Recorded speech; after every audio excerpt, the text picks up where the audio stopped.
Nós programamos para esses próximos domingos, durante o mês de novembro todo, um tema que já foi anunciado no boletim, foi projetado aí nessa nossa tela, aparece no site da igreja, que trata dos sonhos que o Espírito Santo tem colocado no nosso coração. A igreja dos nossos sonhos. Que igreja é essa com a qual você e eu, nós sonhamos? E aqui, na primeira carta de Paulo aos Tessalonicenses, há indicativos maravilhosos de compreensão muito direta e simples de que marcas são essas que caracterizam a igreja com a qual nós devemos sonhar. O texto do primeiro capítulo da primeira carta aos Tessalonicenses, no verso 2 e 3, diz o seguinte: era Paulo, Silas, Timóteo, os que haviam escrito essa carta, dando graças a Deus pela beleza, pela jovialidade da fé, pela pujança da experiência cristã daquela igreja de Tessalônica. Diz ele assim: damos sempre graças a Deus por todos vós, mencionando-vos em nossas orações e sem cessar, recordando-nos diante do nosso Deus e Pai da operosidade da vossa fé, da abnegação do vosso amor e da firmeza da vossa esperança em nosso Senhor Jesus Cristo. Bela e maravilhosa igreja, com a qual o nosso coração pode, sem dúvida, sonhar, e que é grande e especial referência para a nossa vida nesses tempos. Você pode se assentar.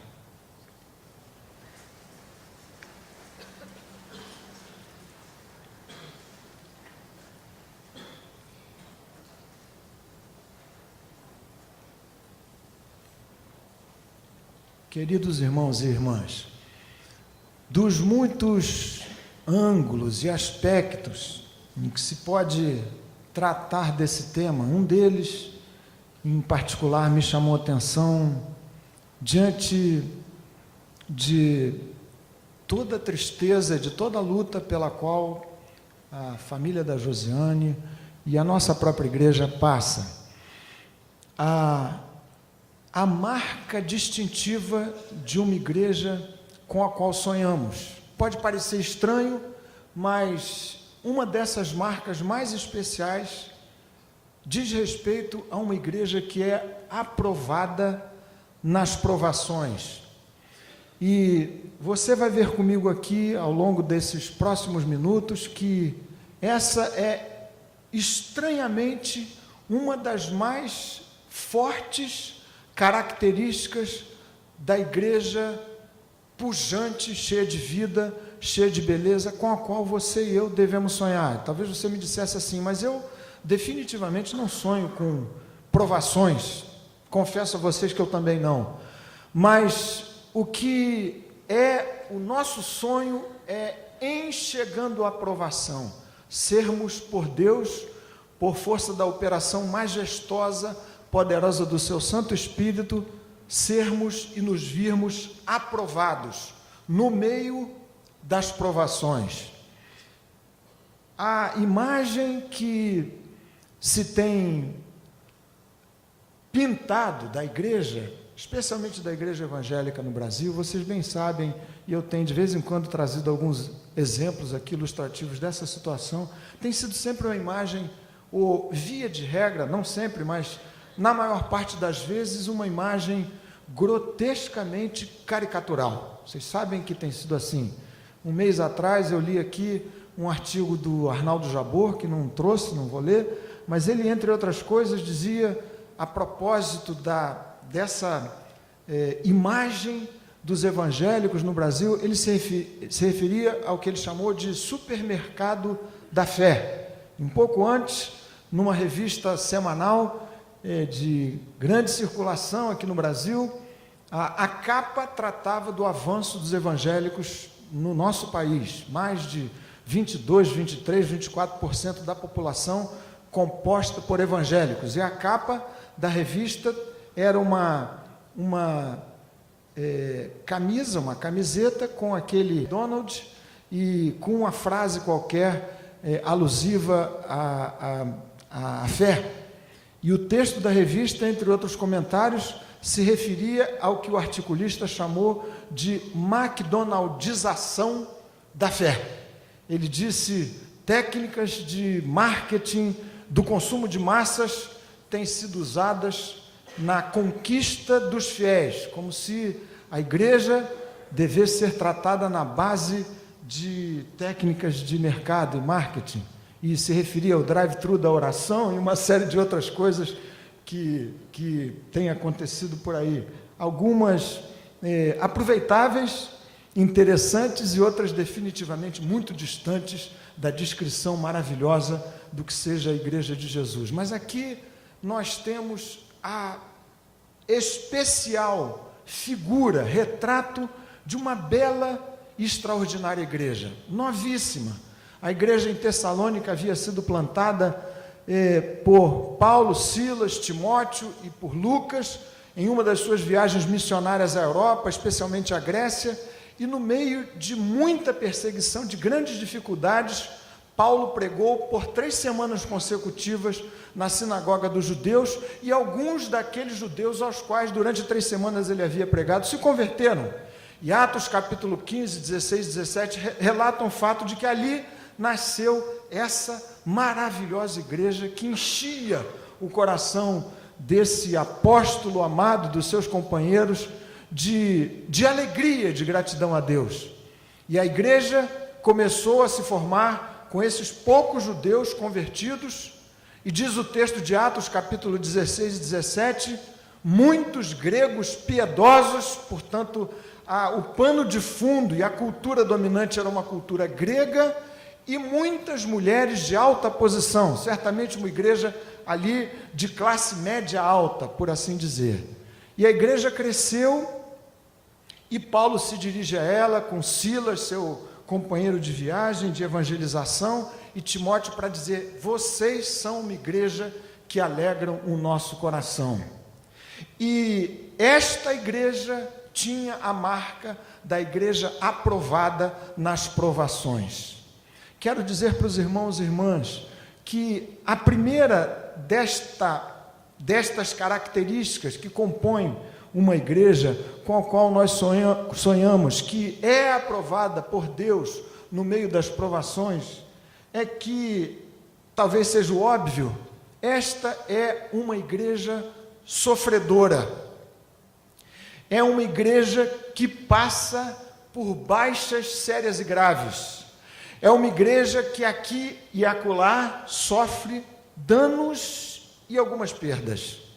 Veja você comigo o texto do capítulo 1 mesmo, no verso 6. Diz Paulo assim: com efeito, vos tornastes imitadores nossos e do Senhor, tendo recebido a palavra, posto que em meio de muita tribulação,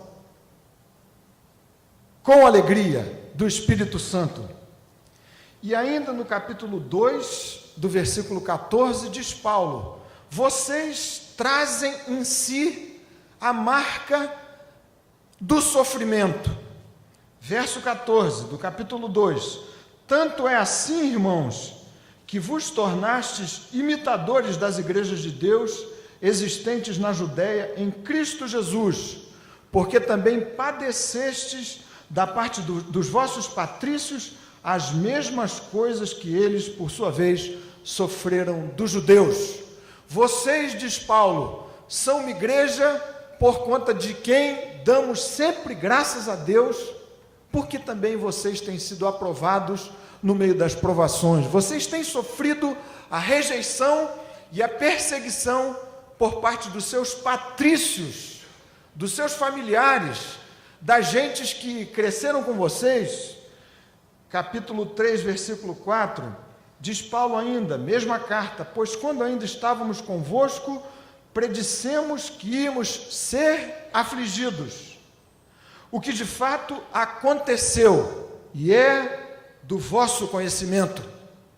E versículo 13 do capítulo 4, da mesma carta, diz Paulo assim: não queremos, porém, irmãos, que sejais ignorantes com respeito aos que dormem, referência a alguns irmãos que haviam sido chamados à glória, à eternidade, para não vos entristecerdes como os demais que não têm esperança. E a marca da dor, da partida, da sofrida saudade, marcava, patenteava a experiência daquela maravilhosa igreja em Tessalônica. Tal como aconteceu com Jesus, a igreja dos nossos sonhos vai ter sim a marca de uma igreja que lá pelas tantas se verá às voltas com graves, seríssimas provações. Mas nós juntos sonhamos com uma igreja que seja, nesses tempos de luta, de alta dificuldade, de grande pressão espiritual, igreja que seja aprovada, tal como Jesus, descrito como sendo servo sofredor, Isaías capítulo 53.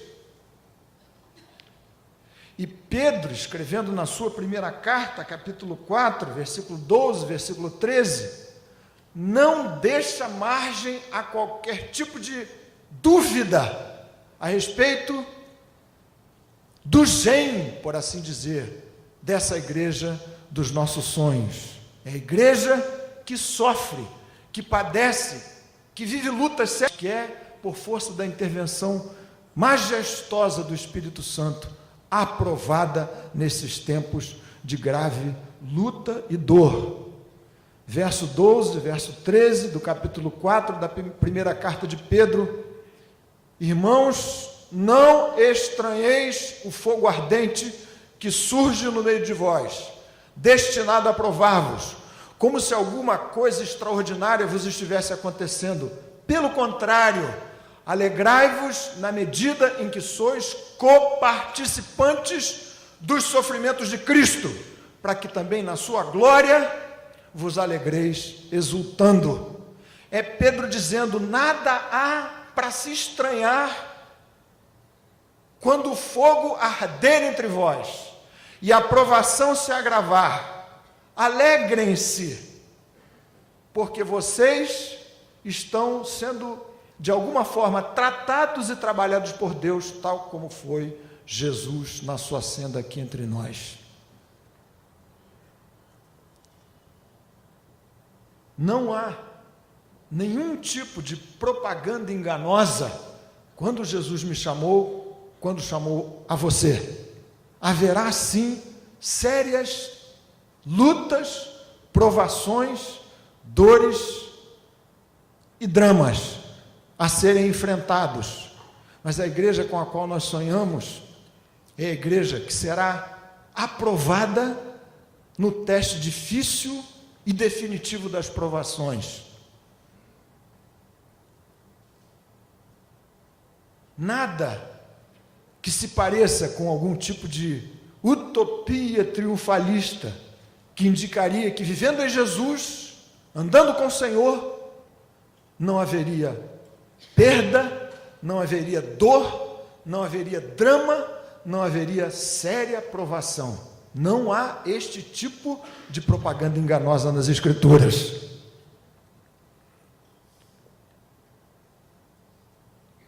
E eu sei que muitos de vocês, o coração da igreja está muito sofrido.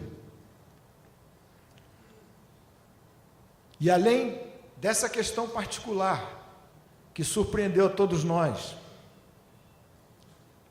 há muitas outras questões particulares, pressionando o coração, a vida, a alma, o espírito, a experiência espiritual de vários entre nós aqui. Eu sei muito bem disso. Você, no seu entrar e sair, chegando aqui para esse culto, trazendo, quem sabe, um peso muito grande na sua alma e no seu coração. Saiba que nada há de se estranhar, mas a igreja com a qual sonhamos é a igreja que passa no teste definitivo e último das provações e é aprovada. Hoje mesmo, tentando votar, não conseguimos, pela primeira vez, né, Moniquinha? Não sei quantos de vocês se atrapalharam com o trânsito hoje. Niterói já tem um trânsitozinho, nada fácil. Tomara que o novo prefeito, não sei quem vai ser, dê um jeito nessa situação terrível. Mas que nó que a cidade deu. Verdade, aqui vocês não contem para ninguém, mas Moniquinha e eu já moramos ali em Itaipu há uns 15 anos, e não sei porquê, apego ao bairro de origem, a gente insiste em manter o título de eleitor ali na região da Boa Viagem. Então, quem manda ser bobo? Né? Tempo suficiente, várias eleições para a gente trocar de título, de domicílio eleitoral. Não conseguimos, saímos de casa 1h pouco da tarde, e depois de 1h30 eu desisti. Falei, Moniquinha, sinto muito, o dever cívico hoje não será cumprido, fica para a próxima.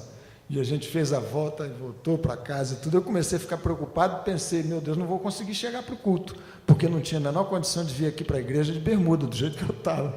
Não faria isso com vocês.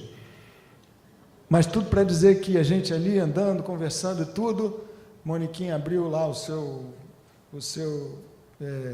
Facebook, não sei se era isso mesmo, e tinha lá uma mensagem do grande amigo nosso, que nasceu para Jesus aqui nessa igreja. E ele, pedindo oração, dizia o seguinte: eu vivo os piores dias da minha existência, um homem de Deus. E a gente pensou, bom, está na hora de dar um alôzinho para ele. Quem sabe, alguns aqui vieram nessa condição, vivendo alguns dos piores dias da sua existência. Saiba você que uma das marcas surpreendentes, maravilhosas da igreja dos nossos sonhos é a igreja que é aprovada nas provações. E isto se desdobra na forma de uma igreja que é, sim, sofredora. E ainda esse texto nos indica, de maneira tão pungentemente maravilhosa, que a igreja aprovada nas provações experimenta uma tristeza diferenciada. É Paulo no capítulo 4, vocês leram comigo, no verso 13, dizendo: meus queridos irmãos, eu não quero que vocês desconheçam uma bendita realidade, que vocês não sejam ignorantes com respeito aos que dormem, para não vos entristecerdes como os demais que não têm esperança. Agora, leiam esse texto cautelosamente comigo. Paulo não está dizendo, é proibido sentir tristeza. Não é isso que Paulo diz.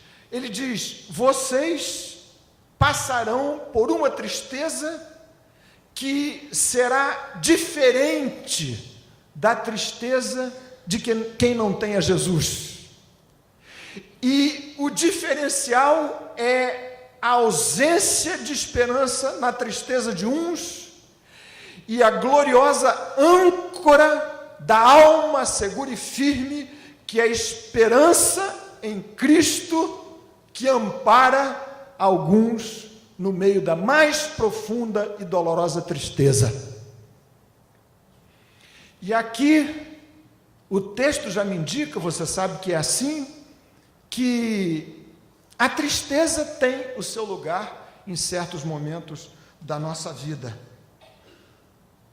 Nada daquilo que tantas vezes resvala numa espécie de cinismo espiritual, quando a gente, aflito com o quadro de tristeza de irmãos, de irmãs entre nós, parece que forçando a que ele supere rapidamente a tristeza, como se fosse proibido, homem, mulher de Deus, a igreja dos nossos sonhos, sofrer tristeza. Paulo diz, vocês passarão por momentos de muita tristeza, mas uma tristeza diferenciada. Lembram-se da oração de Jesus, às vésperas do Calvário, orando com seus discípulos, aliás, não exatamente com eles, porque dormiam, mas Jesus dizendo, a minha alma está profundamente triste até a morte.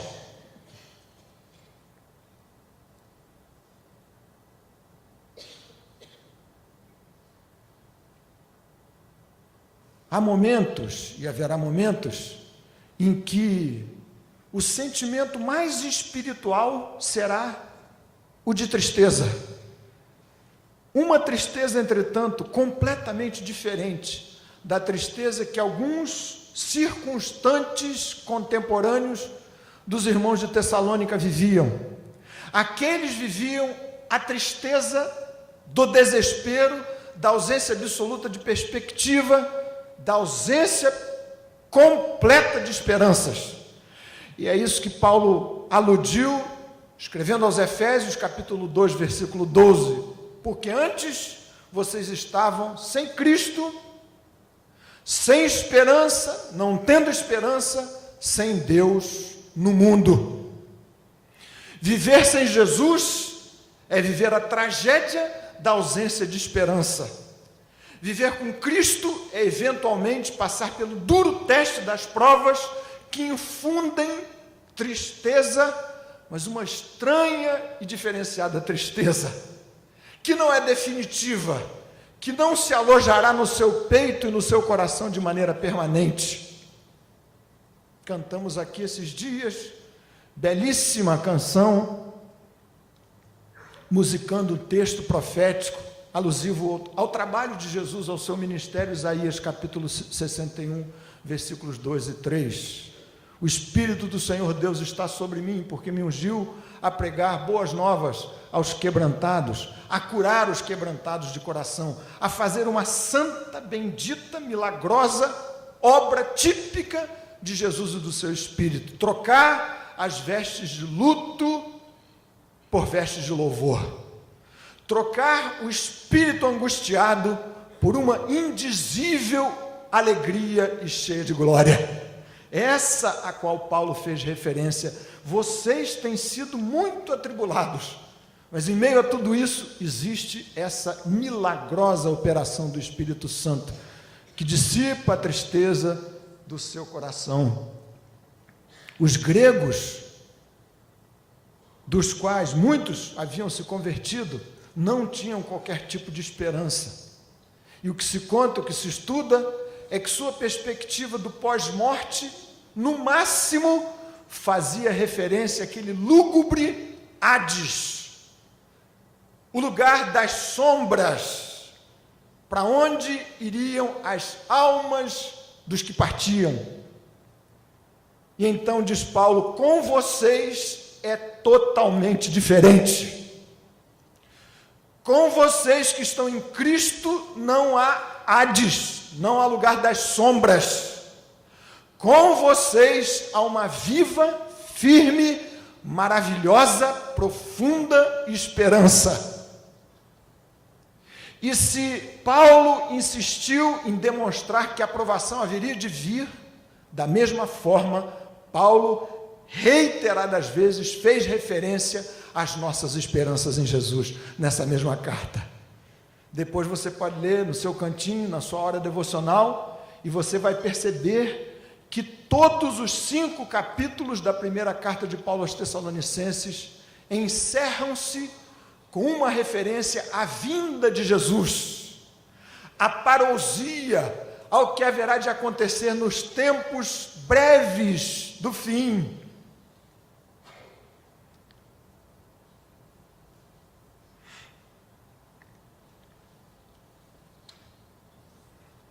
Primeiro capítulo, versículo 10, Paulo faz referência à vinda do Senhor.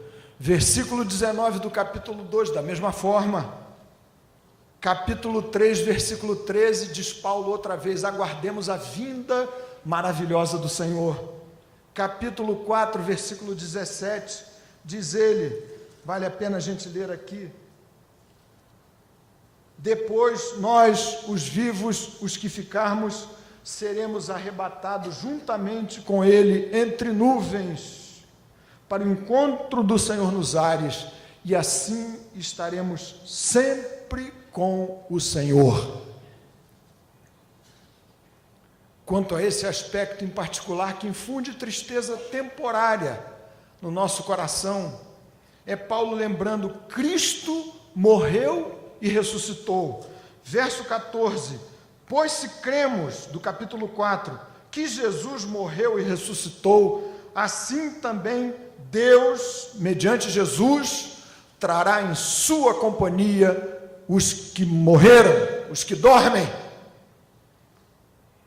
É Paulo dizendo: eu, em Jesus, fracassado, miserável pecador, tão pecador, que foi necessário que Jesus morresse na cruz por mim. Mas esse mesmo pecador foi e é tão amado que Jesus dispôs-se voluntariamente a morrer por mim, para me permitir viver a bendita esperança de estar na eternidade juntamente com Ele. E no mesmo capítulo 4, diz Paulo: nós nos encontraremos outra vez. Lá está o nosso querido Cladimir, como está o pastor Antônio Elias, Dona Maria José, de quem eu tenho tanta saudade, e tantos outros, numa festa gloriosa, na eternidade com Jesus. Um santo coral, entoando louvores, sem cessar, vendo vivos a face do Senhor Deus Todo-Poderoso, nosso Senhor Jesus Cristo. Essa viva esperança indica que nós todos haveremos nos encontrar com Cristo e com estes que já partiram muito brevemente. E aqui o que se tem é um poderoso antídoto a uma quase irresistível proposta, irrealizável proposta, antibíblica proposta de comunicação com os mortos. E a Escritura Sagrada dizendo: não existe essa possibilidade, mas nós que vivemos e temos a Jesus e recebemos a bendita salvação em Cristo, por força da graça, estamos em marcha na direção dos céus, estaremos juntos outra vez, e assim estaremos para sempre com o Senhor.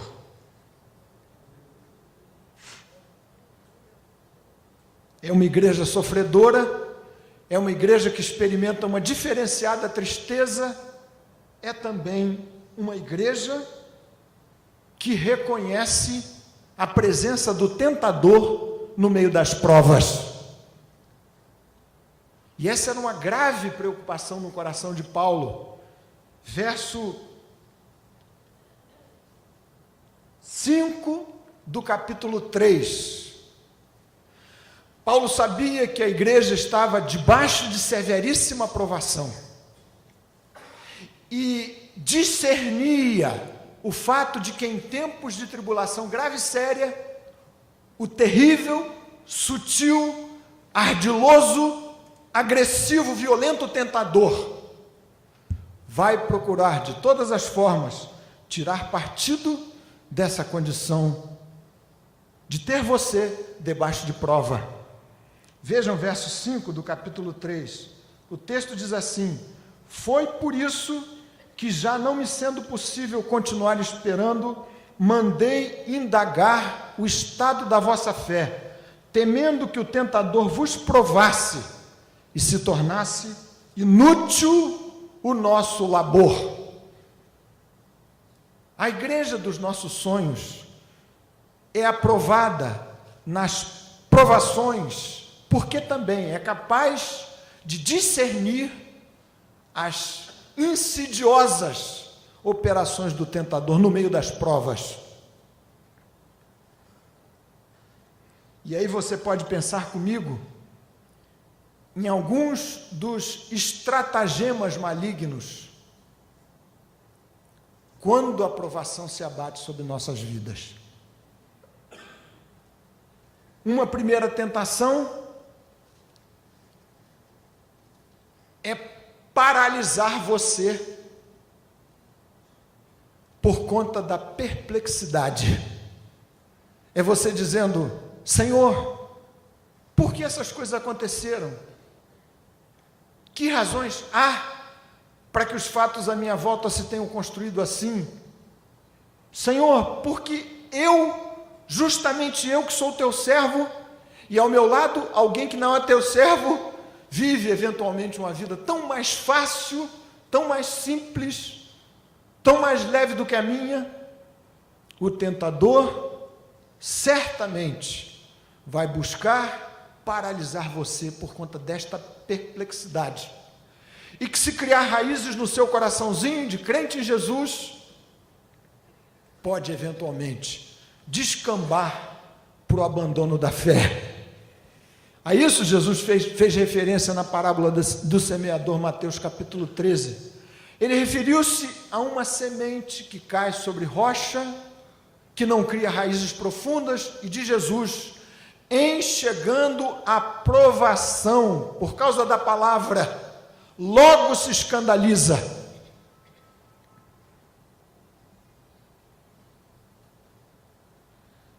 Uma segunda tentativa, perpetrada pelo inimigo contra a sua vida em tempos de provação, será a de semear a amargura e o ressentimento. Uma coisa sutil, eventualmente imperceptível, mas que vai se plantando no seu coraçãozinho. É como se você começasse a sentir lá no fundo uma certa raiva de Deus, um ressentimento por conta do que Deus deixou que se abatesse sobre a sua vida.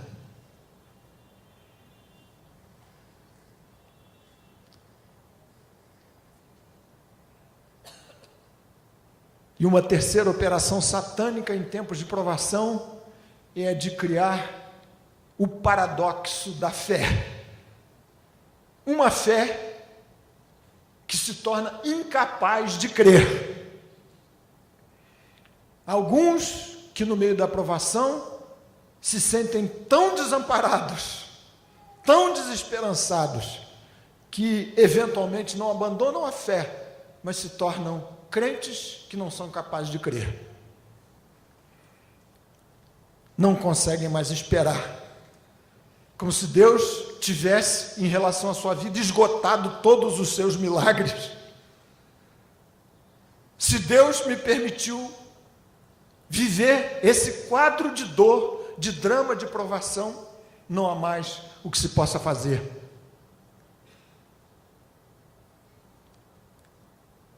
A igreja, aprovada nas provações, reconhece as sutis investidas do tentador e a elas resiste por conta da firme, maravilhosa, fiel palavra de Deus. Finalmente, queridos irmãos e irmãs, a igreja aprovada nas provações opera de maneira maravilhosa, como eu sei que essa igreja dos nossos sonhos, aqui mesmo, já tem operado. Ela é capaz de promover, de produzir consolo mútuo entre os seus membros. Por repetidas vezes nessa carta, Paulo encerra um tópico dizendo, tal como aparece no capítulo 4, versículo 18, veja você aí comigo: consolai-vos, pois, uns aos outros com estas palavras. Consolai-vos, pois, uns aos outros com esta palavra, com estas palavras que aludiam à esperança firme que temos em Jesus, que diferencia a nossa tristeza daqueles que não têm Deus, não têm a Jesus e não têm, por conseguinte, esperança. Consolai-vos, pois, uns aos outros com estas palavras. Você, irmão, irmã, com sensibilidade, com doçura, vai partilhando as tristezas e ajudando uns e outros a passarem por tempos difíceis de provação, mediante consolo mútuo, bem fundado na palavra de Deus. Eu li um texto de uma suposta carta escrita no século II por uma egípcia a propósito dessas questões de esperança ou ausência de esperança, e a egípcia chamada Irene terminava a sua carta dizendo assim, a propósito da partida de um ente querido, ela mesma havia perdido recentemente alguém, escreve para sua amiga assim, quanto a isto, ou seja, a partida de alguém de sua amizade, não há o que fazer. Vocês aí, consolem-se por partilharem da mesma dor. Nenhuma esperança no seu coração, mas dizia Irene para sua amiga, a única consolação que resta a vocês é a partilha da dor, é saber que a mesma dor que machuca o seu coração também machucou o meu. Não é assim o consolo mútuo no seio da igreja dos nossos sonhos, da igreja aprovada nas provações. É um consolo que tem a fundamentação nesta bendita palavra. Consolai-vos, pois, uns aos outros com estas palavras. Capítulo 5, versículo 11. Consolai-vos, pois, uns aos outros e edificai-vos reciprocamente, como também estáis fazendo. Em tempos de prova, que eventualmente batem à porta do irmão, seu vizinho, e não exatamente à porta do seu coração, nós haveremos de cumprir a lei de Cristo, carregando as cargas uns dos outros. Levai as cargas uns dos outros, e assim cumprireis a lei de Cristo. Consolação mútua, que se fundamenta profeticamente na palavra de Deus, mas que avança para ser bem pragmática, porque eventualmente a provação impôs danos ou impõe danos e dificuldades de ordem muito prática e que precisam de uma consolação que se desdobre e que se expresse de maneira prática. E é por isso que Paulo, na mesma carta, indica o que se deve fazer. Capítulo 4, versículo 9 e um pouco mais até o verso 12. No tocante ao amor fraternal, não há necessidade de que eu vos escreva, porquanto vós mesmos estáis por Deus instruídos que deveis amar-vos uns aos outros. Interessante que Paulo diz, não é necessário escrever sobre esse ponto, mas ele escreve para insistir no aspecto tão fundamental do exercício do amor mútuo. Não preciso escrever, mas reforço escrevendo. E, na verdade, estás praticando isso mesmo para com todos os irmãos em toda a Macedônia. Contudo, vos exortamos, irmãos, a progredirdes cada vez mais. É Paulo dizendo, a igreja dos nossos sonhos é a igreja aprovada nas provações, porque ela é capaz de modo sensível, terno, cheio de amor, empenhar-se mais e mais no exercício do mútuo amor, da consolação mútua. O que é que devemos fazer diante desses quadros de luta, de provação, de aflição? Nos recordamos aqui das esperanças que fundamentam a nossa fé. O meu Senhor, o seu Senhor, o nosso Senhor, deu-se espontâneo e voluntariamente na cruz do Calvário por amor.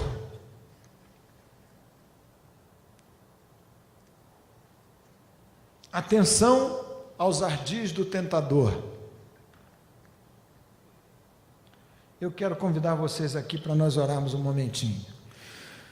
De maneira particular, aqueles cujo coração se sente apertado, pressionado por qualquer tipo de prova, de luta, de dificuldade, de tribulação. Você pode vir aqui para nós orarmos nesse exercício da mútua consolação. ministrando uns para os outros no amor de Cristo, fundamentados todos na palavra de Deus. Consolai-vos, pois, uns aos outros com estas palavras, edificai-vos reciprocamente. Você pode vir aqui, nós viremos, vamos orar. Os pedidos que foram colocados na nossa cestinha podem vir também junto dessa hora, nesse momento, porque é a hora em que nós vamos pedir que o doce Espírito que está entre nós pacifique as nossas vidas e o nosso coração com um toque milagroso da poderosa consolação. Igreja aprovada nas provações. Igreja que não sucumbe aos ardis do tentador, que se agravam nas provas. Igreja que é sensível para entender os momentos de dor e de tristeza de alguns. Tristeza que não é, entretanto, a tristeza do desespero. É tristeza passageira. Igreja que exercita o mútuo conselho, a mútua consolação, o exercício do amor mútuo.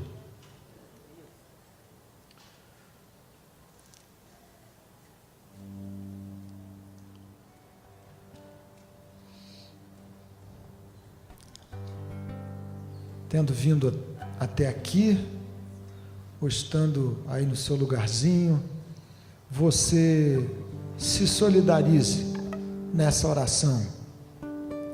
Seu irmão, sua irmã, alguns pelos quais estamos orando que não estão aqui, tudo colocado diante do altar do Senhor. Ó Deus, precioso Jesus,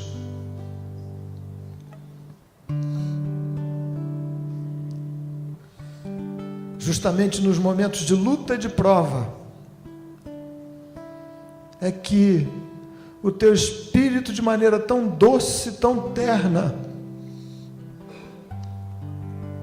reforça em nosso coração estas certezas maravilhosas que guardam a nossa alma, da breve vinda do Senhor, do Teu grande amor por nós, que levou Jesus a morrer voluntariamente, a graça que nos alcançou, o renovo da fé, a companhia da família de Deus, a Tua palavra consoladora. Ó Pai querido, obrigado por nos teres conquistado definitivamente para Ti. E agora não estamos vagando sem Deus, sem Jesus, perdidos, sem esperança no mundo, mas vivemos a bendita esperança, da qual nos apropriamos pela fé. Senhor amado, juntos unimos o nosso coração para rogar-te a graça de fortaleceres a vida de alguns que entre nós andam abalados com as sérias provações que sobre eles se abateram. Repreendemos em nome de Jesus as insidiosas tentativas do adversário de solapar a fé, de fazer a vida sucumbir. Ó, em nome de Jesus, impede tudo isso. Sim, Pai Santo. Dá ao teu povo a graça de ter sua vida fortalecida no meio do fogo, Sim, Jesus. de divisar a face bendita do Senhor Jesus no meio do caudaloso rio. A Ti a glória, a honra e os louvores, em nome de Jesus. Amém. Amém.